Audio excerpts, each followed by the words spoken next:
Indian medical association ডিব্ৰুগড়ৰ উদ্যোগত আৰু একতা আঞ্চলিক পৰ্যায়ৰ সংস্থা মহিলা বহুমুখী সমিতি লিমিটেডৰ সহযোগত ডিব্ৰুগড় পৌৰ নিগম অন্তৰ্ভুক্ত ৬ নম্বৰ ৱাৰ্ডৰ চিং চাপৰি সন্তোষীমা পথৰ আশাৰা ঘৰ প্ৰাংগণত শনিবাৰে এটি বিনামূলীয়া স্বাস্থ্য পৰীক্ষা শিবিৰ অনুষ্ঠিত হৈ যায়। এৰিয়া লেভেল ফেডাৰেশ্যনৰ উদ্যোগত হৈছে একতা আঞ্চলিক পৰ্যায়ৰ সন্থা মহিলা সমবায় সমিতি লিমিটেডৰ উদ্যোগত আমি এইটো কৰা হ'ল। এখন আমাৰ সাধাৰণ সভা আছিলে, বছৰেকীয়া সাধাৰণ সভা, ৬তম সাধাৰণ সভা। তাতে আমি 12 তাৰিখে কৰাৰ কথা আছিলে, কিন্তু কিছু অসুবিধা হোৱাৰ কাৰণে আজি আমি 20 তাৰিখে এখন সভা নহয়, আমাৰ মানে যিখন স্বাস্থ্য শিবিৰ কৰা হ'ল।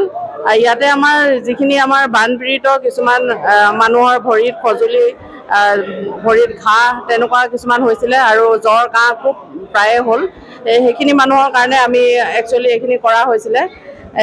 সেইবাবে আমি এতিয়া আশা কৰ্মী, অংগনবাদী কেন্দ্ৰ আৰু আমাৰ যিখিনি আত্মসহায়ক গোট তেওঁলোকক সকলোকে মই খবৰ দিয়া হৈছিলে।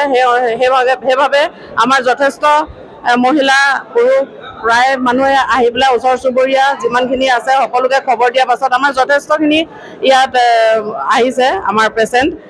ধুনীয়াকৈ আমাৰ এই স্বাস্থ্য কেন্দ্ৰটো আজি মই সাৰ্থক হৈছোঁ বুলি ভাবি লৈছোঁ। খুব ধুনীয়াকৈ হৈছে।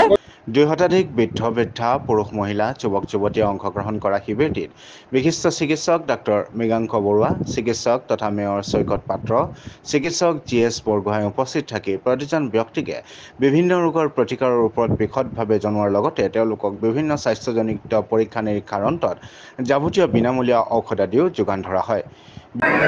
এই 20 জুলাই দিনটোত ইণ্ডিয়ান মেডিকেল এছ'চিয়েশ্যন ডিব্ৰুগড় শাখাই এটা হেল্থ কেম্প অৰ্গেনাইজ কৰিছিলে আৰু এইটো আমি সন্তোষীমা গলিৰ শ্মশানৰ কাষত একতা মহিলা গোটৰ সহায়ত, তেওঁলোকৰ সহযোগত আমি ইণ্ডিয়ান মেডিকেল এছ'চিয়েশ্যনে এইটো আজি হেল্থ কেম্পটো অনুষ্ঠিত কৰিলোঁ।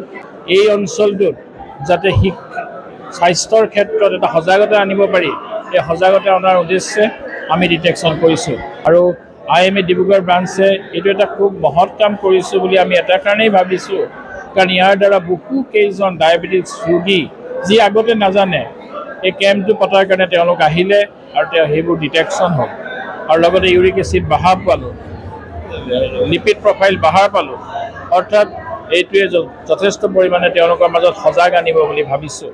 বিশেষকৈ বানৰ পাছত হ'ব পৰা সম্ভাৱ্য ৰোগৰ প্ৰতিৰোধ আৰু সজাগতা বৃদ্ধিৰ সম্বন্ধে ৰাইজৰ মাজত সচেতনতা বৃদ্ধিৰ উদ্দেশ্য আগত ৰাখি অনুষ্ঠিত কৰা এই শিবিৰত সহযোগিতা আগবঢ়ায় ডিব্ৰুগড়ৰ লায়ন্স ক্লাবেও। আমাৰ ইণ্ডিয়ান মেডিকেল এছ'চিয়েশ্যনৰ উদ্যোগত হৈ আছে, তাত লগত আমাৰ লায়ন্স ক্লাবৰ ডিব্ৰুগড় জড়িত আছে আৰু ইয়াৰ একতা এৰিয়া লেভেল ফেডাৰেশ্যন তেওঁলোকে এইটো অৰ্গেনাইজ কৰিছে, তেওঁলোকে মিলি পেলাই।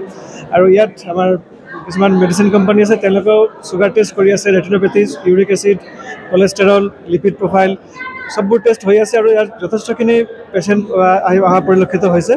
আৰু আমাৰ অসম চিকিৎসা মহাবিদ্যালয়ৰ পৰা ডক্টৰ আহিছে, আমাৰ ইণ্ডিয়ান মেডিকেল এছ'চিয়েশ্যনৰ সভাপতি ডক্টৰ গৌৰীশংকৰ বৰগোহাঁই তেখেতো আছে, আমাৰ ছেক্ৰেটাৰী ডক্টৰ মৃগাংক বৰুৱা আছে আৰু চিকিৎসা মহাবিদ্যালয়ৰ পৰা বেলেগ বেলেগ ডিপাৰ্টমেণ্টৰ পৰা ডক্টৰ আহিছে, তেওঁলোকে চিকিৎসাটো লৈ আছে। আৰু এতিয়া মানে পষ্ট ফ্লাড বানপানী হোৱাৰ পিছত যিখিনি মানে বেমাৰ হয়, তেনেকৈ বেমাৰ ইয়াত বেছি পৰিলক্ষিত হৈছে। আৰু মই একতা এৰিয়ালৈ ধন্যবাদ জনাইছোঁ যে এই কেম্পখন আগতে হোৱাৰ কথা আছিলে, অলপ দেৰি হ'ল, যিয়ে নহওক আজি কেম্পটো ভালেই হৈছে।